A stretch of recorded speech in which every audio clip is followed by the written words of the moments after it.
Hi, my name is Sandy Goehring, and I am a digital learning coach with Keep Indiana Learning. And I'm so excited to share with you today a way that one of my most favorite tools, Flip, formerly Flipgrid, can help support our English language learners. As you all know, our population of English language learners is growing in our classrooms, in our schools, and our communities, and it can be really tough sometimes to support all four domains of their development: listening, speaking, reading, and writing. We have a huge toolkit to support reading and writing. Lots of times the resources and the interventions and the supplemental supports and the strategies that we have can really help enhance the English development of our learners for reading and writing. But when it comes to speaking and listening, that gets a little bit trickier. So today, what I wanted to share with you is one tool, Flip, again, formerly Flipgrid, and how it can support the listening and the speaking for our English language learners. So let's go ahead and jump into 6 ways on why and how you should use Flip for supporting the listening and speaking of our English language learners. So let's start with number 1. Number 1 is it is a safe learning place. Flip gives a comfortable place for our English language learners to come to a platform where they can record a video, and it can be private to them and the teacher. It can be private to them and a group of their peers, maybe a like group of English language learners, but it's something that's not going to make them speak in front of a classroom where they might feel uncomfortable as they're developing their language, where they are self-conscious as some of our kiddos get older. So think about how Flip in that personal space could allow them to speak freely, even being able to flip back and forth between English and their native language if that's necessary, to help develop that comfortable speaking zone and that comfortable area for them to continue to develop the speaking part of their 4 domains of building their English language. So let's look at number 2. Here are some speaking ideas, and there are so many fun ways to get kids speaking and talking through Flip. So let's jump into a couple of them that I shared. One is just letting them talk about one of their most favorite things themselves. So let them get on and share their favorite food or talk about their favorite video game or their favorite TV show, as long as it's appropriate. And it's going to just get them speaking. Remember, the goal is to get kids to speak socially and academically. And so this is an opportunity for them to get on, either share their videos again with a group or keep them private for you or the educator or the supplemental support teacher or the EL teacher and you and the child, and just let them get on and start to speak and share some of their favorite things. Maybe they want to talk about their family. Maybe if they're from a different country, they want to talk about what it was like in their other country. So just get on and let them share their favorite things. Then you can move into more complex things, such as, what would you do in your community? What are some things that you might see in your community? What are some areas, some specific businesses or locations? Or pose a question. What would you do in a supermarket?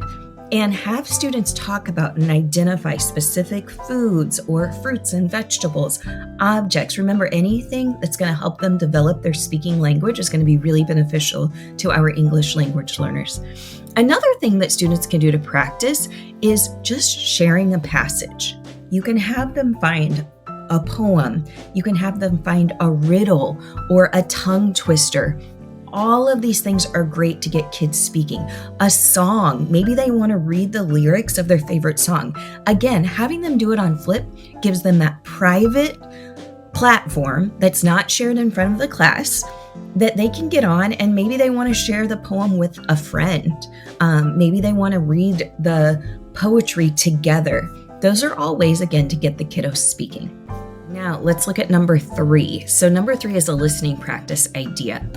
One of the things that really helps students practice their listening and their speaking is to display an image and have them listen to specific things to identify in the picture.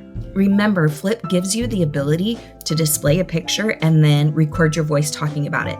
So right there, you're getting the kids listening to your speaking. making sure you're speaking clearly, making sure you're speaking at a good pace, but display that picture and then ask kids to record themselves identifying different objects in that picture, responding to the questions that you ask them to find. Think of it like a hidden pictures type of activity. Do an activity like that to get them practicing their listening. That's also a great practice for the WIDA assessment. Another thing that you can have them try to practice their listening is giving them directions. So again, in the last one, we talked about places in your community. What if you display a map and you give them directions for where to go in that map, and then at the end, they have to tell you where they're at? Again, they have to listen, follow along with what you're saying, practice some key vocabulary words, both social and academic vocabulary, and then they have to go on a route and find that place in a route. Another really simple one, just place a scene up on the screen and record your voice and your video telling them, identify 5 things in that picture. That gets them hearing you, seeing you, and then able to respond to what they see. Let's jump into number 4. Number 4 is such a fun one. It's letting them be the teacher. It's letting them teach kids in their classroom their language. So one of the things that we really want to do is continue to remind kids to use their native language. Now, as I say this, really be cautious and make sure that those kiddos can speak, read, and write in their own language. They may not be able to do that, and that's okay. But let's use this opportunity for those EL learners to practice their native language. Let them read a book in their native language and then have them identify different words in English and have another student learn both the native language and the English word. That way, we're teaching our students to be a part of their own culture as well. So for instance, maybe we have a kiddo that speaks Spanish and they are reading a book in Spanish to the class, and then they say, okay, I want you to learn apple and banana and orange. And so they say then both words in English and in Spanish. Really simple, but that's powerful. Allow the kids to show and celebrate what they can do. All right, we're getting toward the end, so let's jump into number 5. And number 5 is my favorite because it's fun.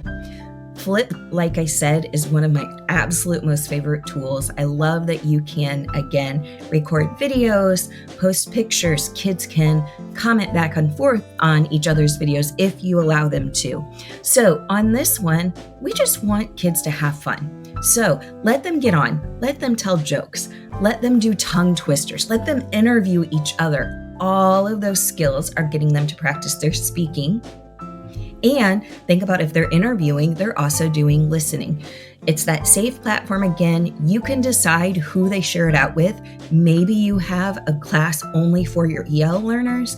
Maybe you have it for, like I said, just you. Maybe it's for you and a group of teachers so that teachers can get on and comment about their development and respond to their jokes and celebrate their tongue twisters. Maybe kiddos are interviewing their teachers. So just think of all of those fun ways you could just get kids talking and listening. It doesn't always have to be, I need to practice reading a story. It doesn't always have to be, I need to make sure I'm listening to the steps for the math problem so I get it correctly. We want kids to talk and have fun and not feel the pressure as they are developing their English. So just try it out because it's fun.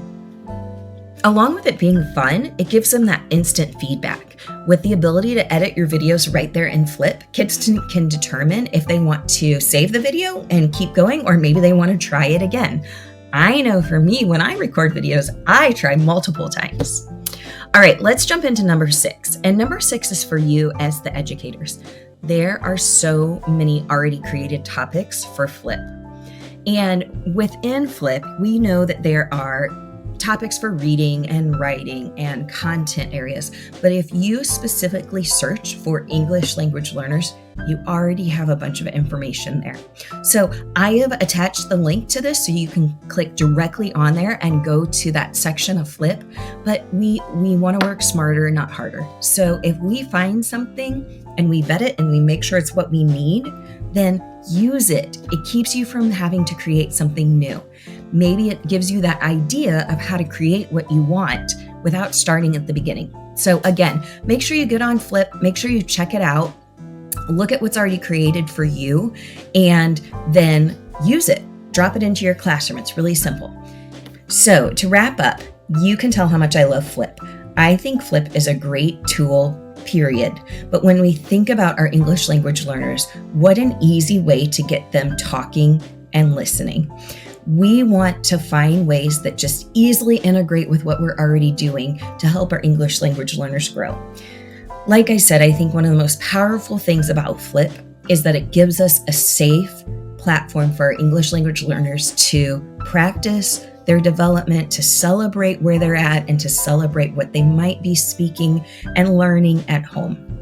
So if you check out Flip, I would love to hear about it. Make sure that you share with us on all the social media platforms at Keep Indiana Learning.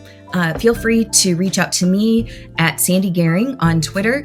And I'm so excited again that you joined me today to learn about ways to use Flip for your English language learners. Make sure you save this PDF and either put it in a bookmark, drop it in your Wakelet, or print it off and put it by your desk as a good reminder of fun ways to support your English language learners. Thanks so much. Bye.